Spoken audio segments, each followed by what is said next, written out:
So good morning, everyone from the MagNetZ team. The seminar format is as usual, 25 to 30 minutes presentation, followed by time for question discussion. Today, I'm very happy to have Yutaka Yoshimura from Kyushu University in Japan, who is going to present evidence for missing geomagnetic reversals from geomagnetic reversal frequency model using adaptive kernel density estimation. So Yutaka, please feel free to share your screen and start your seminar. Thank you very much. Okay, I'll start. Hello everyone, I'm Yutaka Yoshimura from Kyushu University, and today I would like to introduce our paper published in GRL this February. As this title suggests, the main question of this paper is whether there are undiscovered geomagnetic reversals within the GPTS.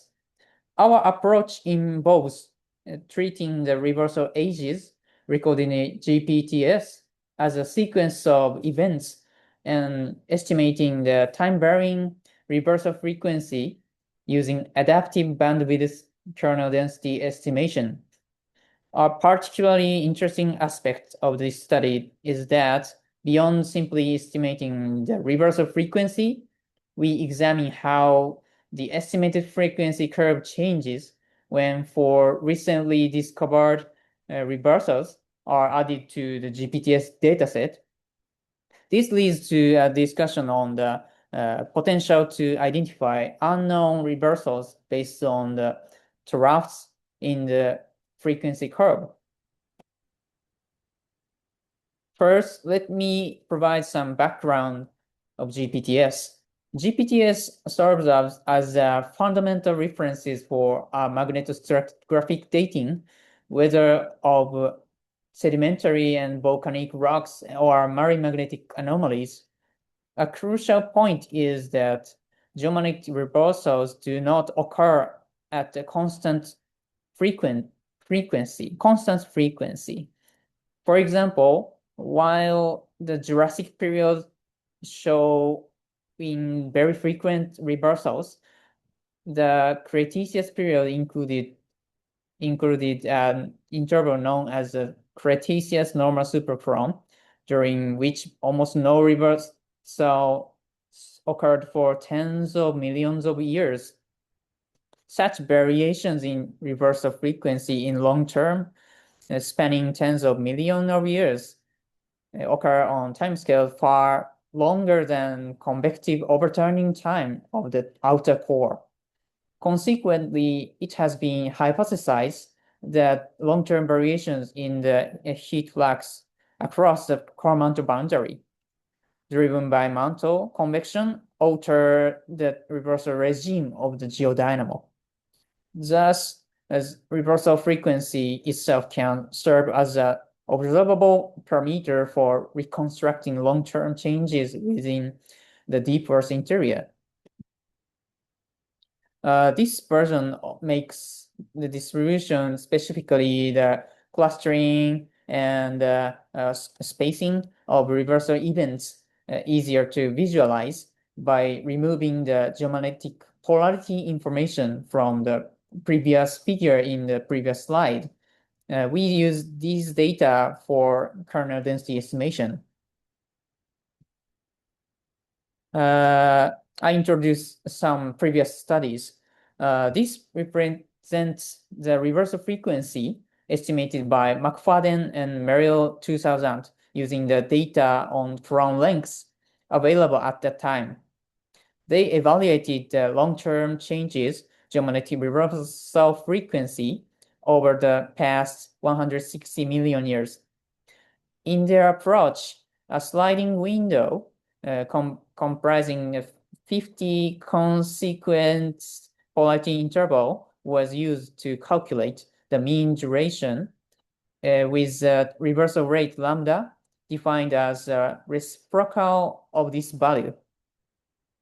The results are interpreted to show that the reversal frequency gradually decreased from the Jurassic, approximately 160 MA, toward the CNS, and then gradually increased again following the end of the CNS.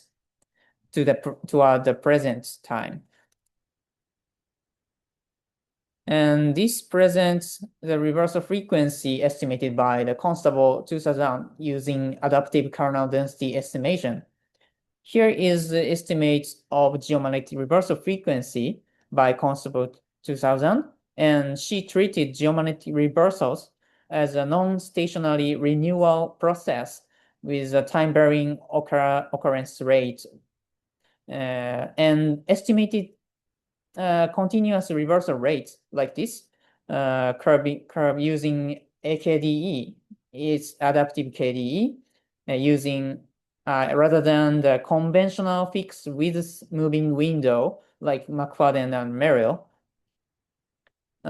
This method places a Gaussian kernel at each reversal age, and by narrowing the bandwidth during the periods where reversals are clustered, like these periods, and widening the bandwidth during the sparse periods, like around this time period, and it produces a smooth presentation of the time-varying reversal frequency. The resulting curve shows that the reversal frequency decreased from approximately 158 MA toward the CNS and exhibits an overall increasing trend from the end of the CNS toward the present day. The dashed line is showing the AKD curve considering the cryptochrome, but we do not treat at this presentation. Does the GPTS includes all geomagnetic reversal data, or are there undiscovered geomagnetic reversal not yet recorded in the GPTS? This issue affects the estimated geomagnetic reversal frequency curve. Indeed, some analysis of cron lengths have long suggested that short polarity intervals may be missing from the GPTS. For example, Buffett and Avery 2019 compared polarity interval statistics from the GPTS showing as MMA data, and with a Weibull distribution, the red line, and stochastic models like this blue data.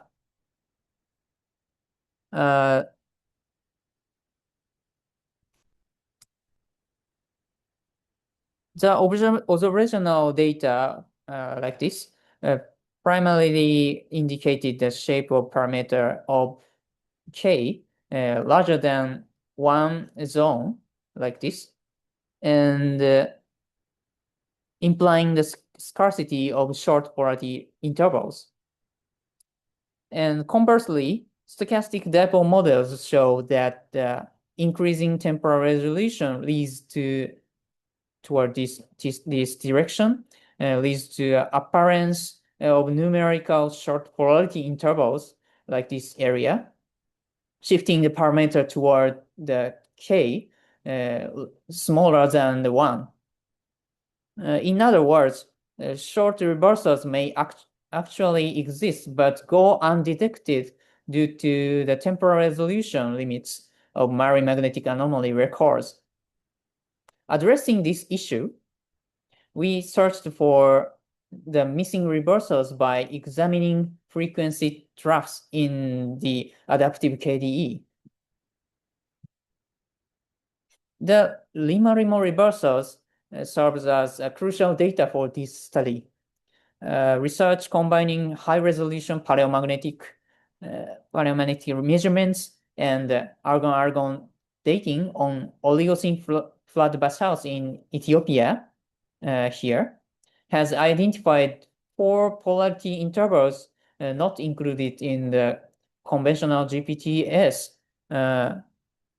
In this paper, these intervals are tentatively assigned to the first half of the cron C12N at 3882, 3086, 3090, and 3094 MA. It should be noted that these do not represent the direct ages of the reversals themselves. We describe the placement as a tentative assignment. This allows to observe the specific signatures that emerge in the reversal frequency models when these newly discovered reversals are incorporated into existing GPTS, like GPTS 2020. I summarized the aim of this study. First, how can the reversal frequency be robustly estimated from the one-dimensional event age data like GPTS? The choice of bandwidth. Second, the choice of bandwidth, particularly the kernel density estimation, significantly influences the results. Therefore, second point is focusing the systematic examination of factors affecting sensitivity, dataset length, pilot bandwidth, and alpha parameter. It is the sensitivity parameter of the adaptive bandwidth. The third point concerns the changes of observed when incorporating. That's fourth point. How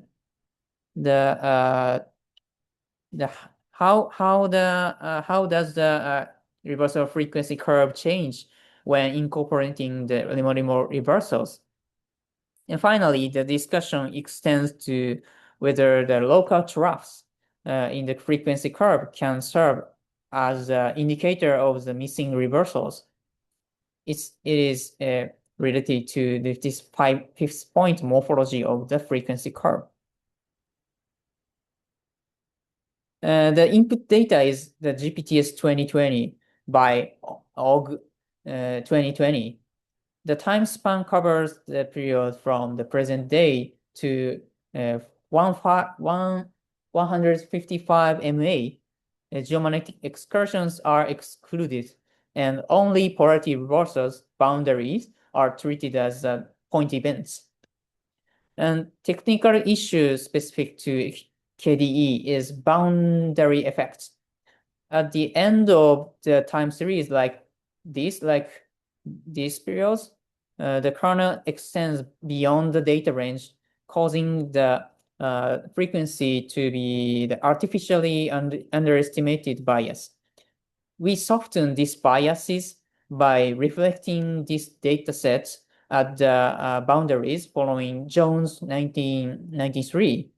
Additionally, because the dataset includes the CNS, calculations are performed separated for the intervals before and after the CNS following the Constable 2000. This is the core of the method. We treat geomagnetic reversals not as a purely deterministic events, but as a sample generated by a time-varying stochastic point process.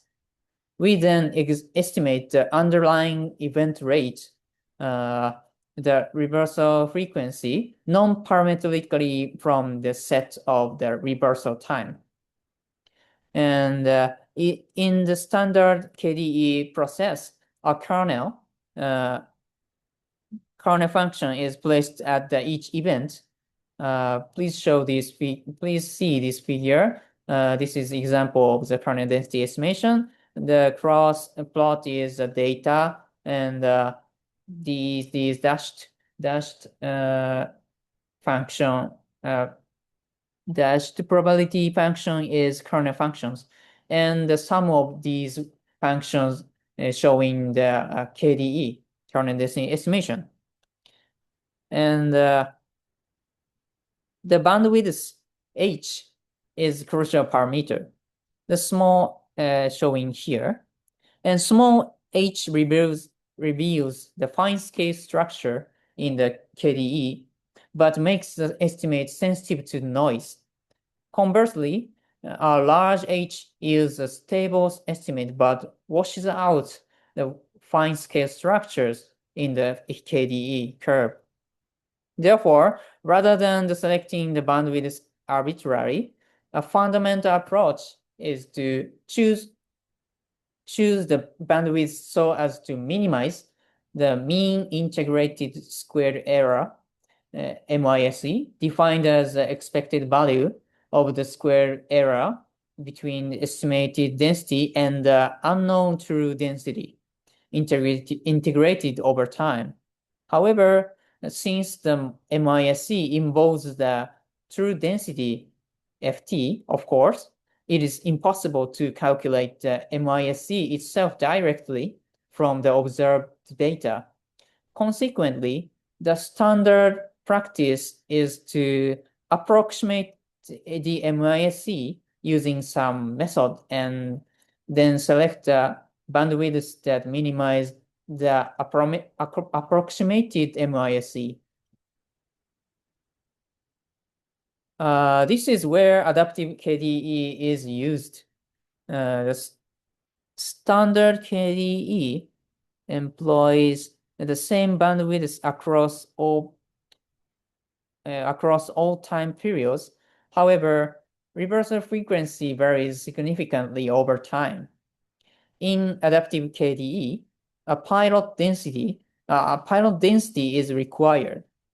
That pilot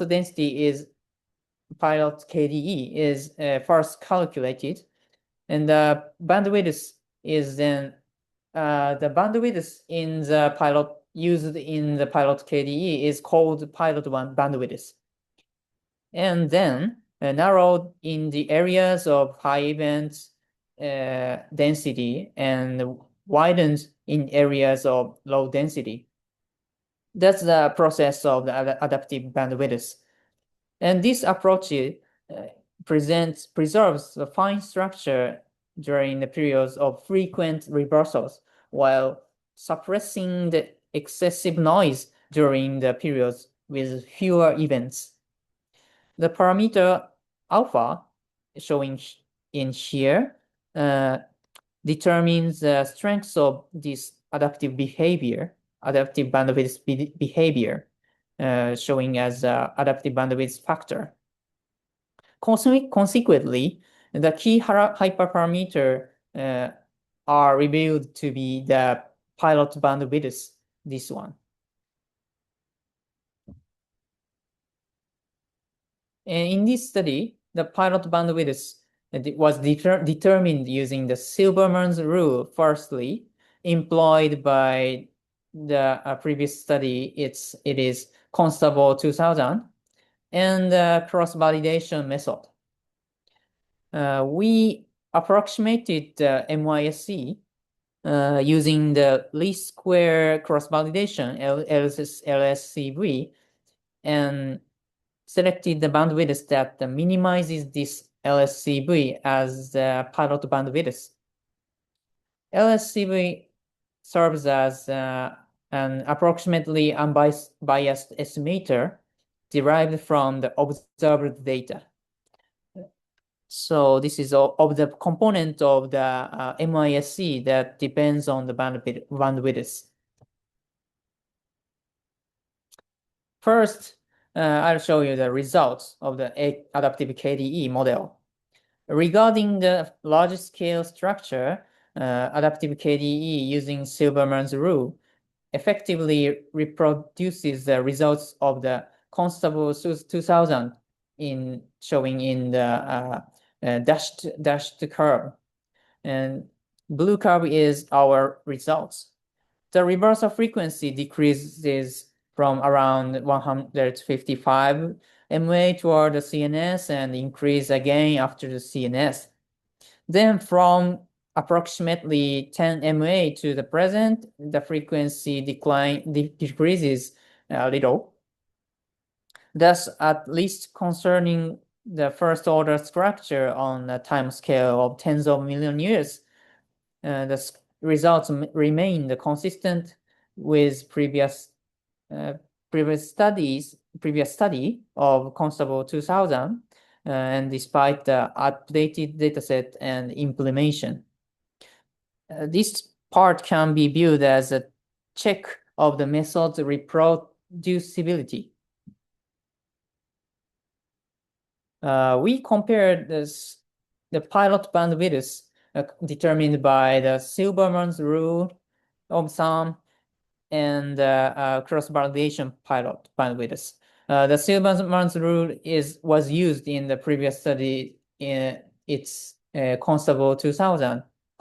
As shown in this figure, when the dataset length is reduced from the 0 to 120 20 MA to 0 to 50 MA, the bandwidth length derived using Silberman's rule narrows systematically from approximately 6.6 to 4 million years. Consequently, in contrast, the bandwidth obtained by cross-validation method remains nearly constant, approximately 3 million years, regardless of the change of the dataset length. Consequently, we determined that cross-validation method is more robust with respect to the dataset length and adopted this cross-validated bandwidth for the subsequent adaptive KDE analysis.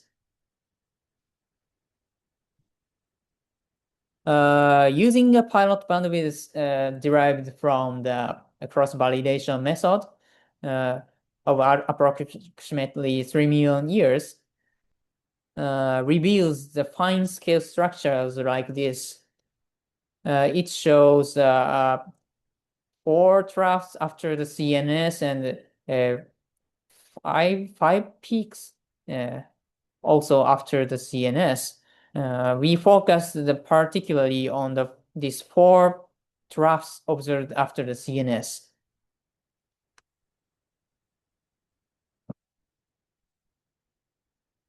We have shown selecting the pilot bandwidth by cross-validation method reveals the peaks and troughs on the scales of the few million years, features that were not visible when using the Silberman's rule. However, and you and we may have a question. Is this fine structure truly robust and supported by the data, or is it an unstable feature dependent on the specific set of reversal ages? To address this question, we performed the bootstraps resampling. Specifically, we generated 1,000 bootstrap samples from the GPTS 2020, also GPTS 2020 dataset with Lima-Lima reversals, and calculated the AKDE adaptive KDE for each one. And we showed the results of all results. And when we then determined the median and the interquartile range IQR from the 1,000 resulting adaptive KDE, like this curve at each time point. For the pilot bandwidth, we use the value derived from the cross-validation method, as it had problem relatively stable relative to the dataset length in our previous analysis in the previous slides. And we divided the analysis interval into the before and after CNS, and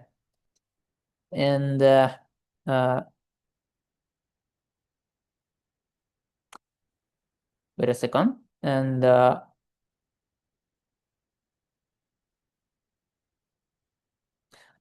so the purpose of this bootstrap analysis goes beyond merely the adding error bars like the IQR. It aims to evaluate the stability of the peak and trough fine scale structure observed in the cross-validated adaptive KDE against sampling variations in individual reversal events.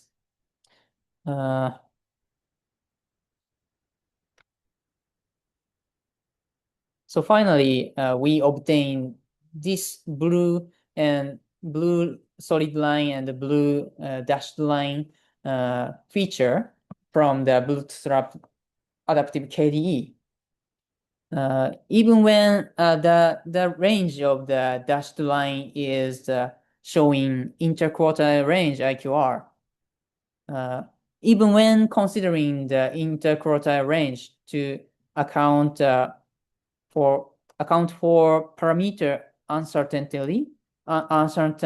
uncertainty, these four troughs showing by the arrows can be identified relatively robustly. Interestingly, the spacing between these troughs is approximately 13.5 to 15 million years. Furthermore, they correspond to intervals containing the relatively long chrons, these exceeding the 0.8 million years in duration, like this one, this one, and this one, and this one. And in short, the results indicate the repeated occurrence following the CNS of the periods of that appearing locally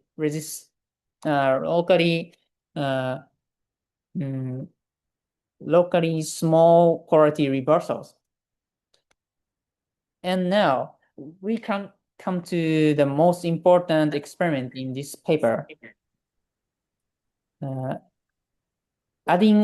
We added the 4 reversals from the Lima-Limo reversals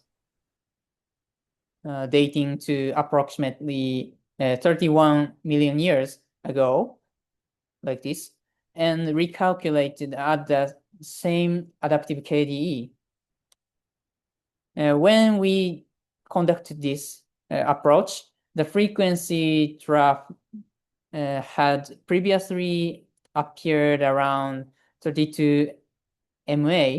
This one becomes much less distinct from blue solid line to red solid line. This is a highly significant finding. The reason is that this trough could originally have been interpreted as a geodynamo signal indicating a period of low reversal activity. However, the trough weakens simply by adding the 4 newly discovered reversals, like red curve.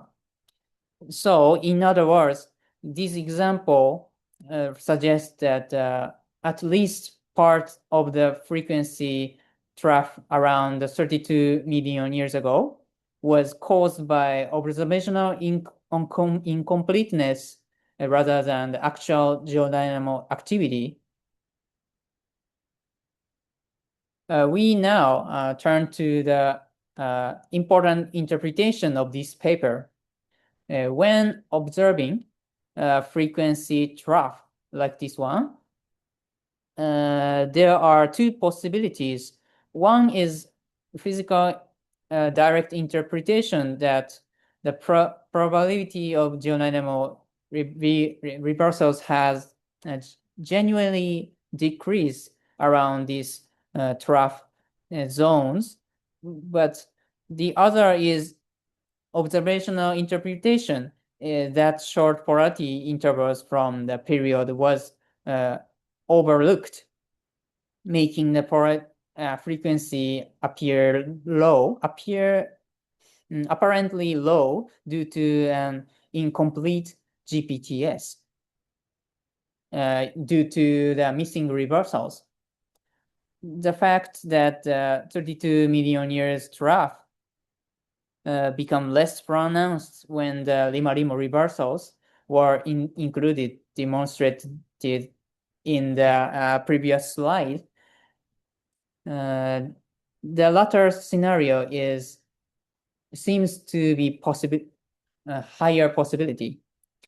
Consequently, we propose that the remaining troughs, other troughs, may also represent the periods where missing reversals have gone undetected.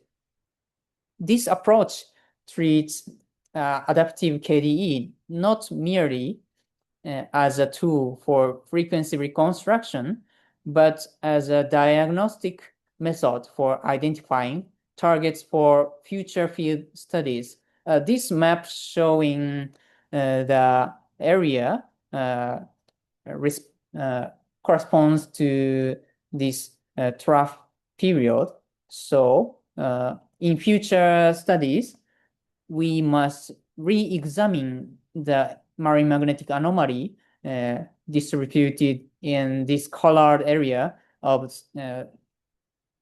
submarine region.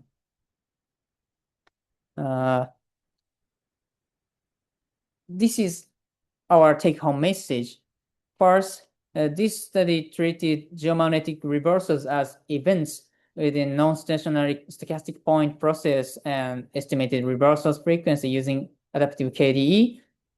And we modeled the geomagnetic reversals frequency using adaptive bandwidth kernel density estimation, adaptive KDE. And we found this several troughs in the frequency curve. And recently discovered reversals at the 31 million years ago from the Ethiopian flat basalt added to the geomagnetic polarity time scale, suppressed one trough and 32 MA. We concluded that the troughs in the geomagnetic reversal frequency curve model indicating the missing geomagnetic reversals. So we must thoroughly investigate undetected geomagnetic reversals in future studies. And please check this paper in GRL. So that's all. Thank you. Thank you very much. Thank you so much. Very interesting talk. Thank you. It's now time for questions. If anybody has one, can raise their hands or write it in the chat. I have a question, Anita. Andy, of course. Hi. Hi. Hi, Yutaka. It Hi, was, Andy. yeah, very interesting. Thank you. Talk there. I've got, I guess it's sort of two related questions, really. So the first one is, it looks like we're in a trough at the moment, does it not? Do you think that there are recent, that we're not counting recent reversals? And then I suppose I'll give you the second question following straight on from that, really. It seems that the definition of what a reversal is becomes extremely important. You know, so some excursions like the Champ, you know, it's been argued that you could actually technically say that the field reversed twice around the Champ excursion. So yeah, I don't know what is your definition of a reversal in this? Yeah, and yeah, what do you think about the present time? Actually, your voice was very scattered, so I could not follow all of the questions. So I confirm your question. You mean how about the adding the geomagnetic excursions to the GPTS dataset? How is the changing of the or effects of the reversal frequency curve? Is that right? Yes. What is your definition of a reversal? Yeah, and I guess then okay. is an excursion different? Yeah, I did not include the geomagnetic excursion like the Lashan event or something in this study, but it is very valuable or next study, I think. That including the geometric excursion to the GPTS and check the morphology of the frequency curve. Okay.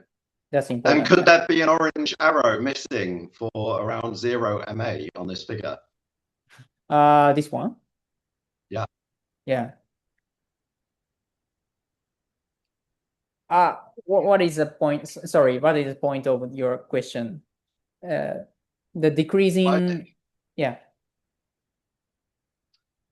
Just do you think that's significant? You know, you're saying other drops relate to missing excursions in the MMA. Yeah.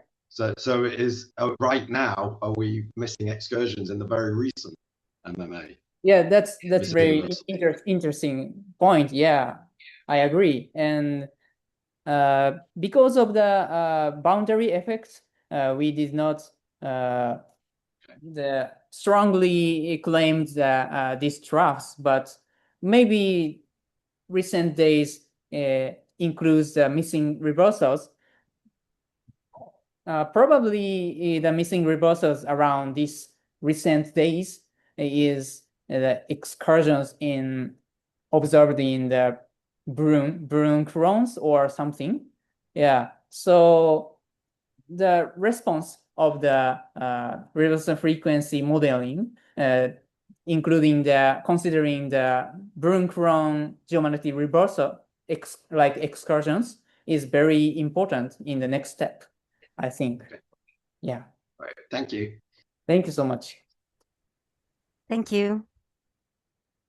Is there any other questions? Okay, so there is a question in the chat from Raquel. How reliable would you consider the high reversal frequency at the end of the model around 150 and 155 million years?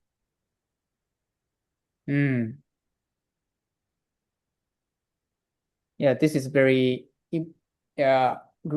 large issue. Maybe we think. Yeah,